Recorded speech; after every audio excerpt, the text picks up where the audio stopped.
ನಾನು ಪ್ರತಿಭಟನೆಗೂ ಕೂಡ ಹೋಗಬೇಕು, ಕಾಲೇಜ್ ಇಂಟರ್ನಲ್ಸ್ನೂ ಕೂಡ ಬರೀಲೇಬೇಕು. ಆದ್ದರಿಂದ ಇವಾಗ ನಾನು ಕಾಲೇಜ್ಗೆ ಹೋಗ್ತಾ ಇದ್ದೀನಿ. ಅಲ್ಲಿ ಇಂಟರ್ನಲ್ಸ್ ಬರೆದ್ಬಿಟ್ಟು ಆಮೇಲೆ ಬಂದು ಇವಾಗ ಇಲ್ಲಿ ಪ್ರತಿಭಟನೆಗೆ ಜಾಯ್ನ್ ಆಗ್ತಾ ಇದ್ದೀನಿ.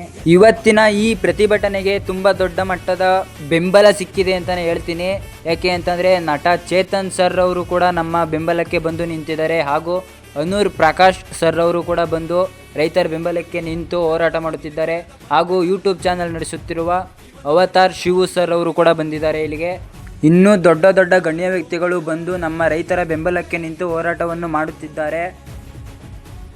ನೋಡ್ತಾ ಇರ್ಬೋದು ನೀವು, ಇಲ್ಲಿ ಕಂಚಿಗರನಹಳ್ಳಿ ಮತ್ತೆ ಇಲ್ಲಿ ಸುತ್ತಮುತ್ತ ಹಳ್ಳಿ ಜನಗಳು ಎಲ್ಲ ಒಗ್ಗಟ್ಟಾಗಿ ಹೋರಾಟ ಮಾಡ್ತಾ ಇದಾರೆ. ಸೊ ಈ ಒಗ್ಗಟ್ಟು ಕೊನೆ ತನಕನೂ ಇರ್ಬೇಕು. ಇದೇ ತರ ಹೋರಾಟ ಮಾಡ್ತಾ ಇದ್ರೆ ಗೆಲುವು ನಮ್ದಾಗುತ್ತೆ, ರೈತರಿಗೆ ನ್ಯಾಯ ಸಿಗುತ್ತೆ. ಗ್ರೇಟರ್ ಬೆಂಗಳೂರು ಮಾಡಕ್ ಕೊಟ್ಟಿದೆ, ಇನ್ನೆಲ್ಲರ ವಿರೋಧ ನಡುವೆ ಮಾಡಕ್ ಕೊಟ್ಟಿದ್ದಾರೆ. ಅದು ಯಾವುದೇ ಕಾರಣಕ್ಕೂ ಸಾಧ್ಯವಿಲ್ಲ. ಇವತ್ತಿನ ಸರ್ಕಾರಕ್ಕೆ ಸಾಂಕೇತಿಕವಾಗಿ ನಮ್ಮ ಹೋರಾಟವನ್ನ ತೋರಿಸ್ತಾ ಇದೀವಿ. ಇದೇ ರೀತಿ ಮುಂದುವರೆದ್ರೆ ಯಾವುದೇ ಕಾರಣಕ್ಕೂ ನಾವು ಎಷ್ಟೇ ಹೋರಾಟ ನಮ್ಮ ಪ್ರಾಣ ಕೊಟ್ಟರು ಸಹ 1 ಇಂಚು ಭೂಮಿನೂ ನಾವು ಕೊಡುವಲ್ಲ ಸಿದ್ಧ. ನಾವು ಭೂಮಿ ನಮ್ಮ ಭೂಮಿ ಬಿಟ್ಟು ಬರಲ್ಲ. ನಮ್ಮ ತಾತ ಮುತ್ತಾಡ್ತಿರಲ್ಲ ಬಾರಿ ದುಃಖಿರೋ ಜಾಗ ಯಾರು ಬಿಡಕ್ ಇಷ್ಟ ಇಲ್ಲ, ನಾವು ಬಿಡಕ್ ಬಿಡಿ ಇಲ್ಲ. ಯಾಕೆ ಕೊಡ್ಬೇಕು ಅವ್ರ ಭೂಮಿನ? ಇವಾಗ ನಮ್ ಭೂಮಿ ಕೊಟ್ಬಿಟ್ಟು ನಾವ್ ಎಲ್ಗೋಗವ? ನಮ್ಮ ಮಕ್ಳು ಮರಿನ ಏನ್ ಮಾಡವ? ನಮ್ಮ ಮಕ್ಕಳು ಜಮೀನು ಇಲ್ದಂಗ ಇರ್ತಾರೆ. ಅವಾಗ ನಾವೇನ್ ಮಾಡಕ್ ಆಯ್ತದೆ? ನಾವ್ ಯಾವತ್ತೂ ನಮ್ ಭೂಮಿ ನಾವ್ ಕೊಡಲ್ಲ. ನಮ್ ಭೂಮಿ ನಮ್ಮ ಹಕ್ಕು.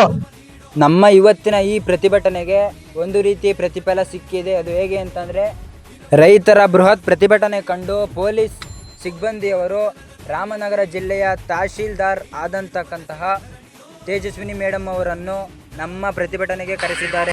ಮನವಿ ಕೊಟ್ಟಿದ್ದಾರೆ. ದಿನಾಂಕ 16/5/2025 ನಡೆದಿರುವ ಮನವಿಗೆ ಉತ್ತರ ಕೇಳಿ ಅಂತ ಒಂದು ವಿಷಯನ ಕೊಟ್ಟಿದ್ದಾರೆ. ಇದನ್ನ ನಾನು ಮಾನ್ಯ ಜಿಲ್ಲಾಧಿಕಾರಿ ಅವರಿಗೆ ಇಮಿಡಿಯೇಟ್ ಆಗಿ ನಾನು ಲೆಟರ್ ಬರೀತೀನಿ. ಇದನ್ನ ಸರ್ಕಾರದ ಮಟ್ಟಕ್ಕೆ ತಿಳಿಸ್ಬೇಕು ಅಂತ.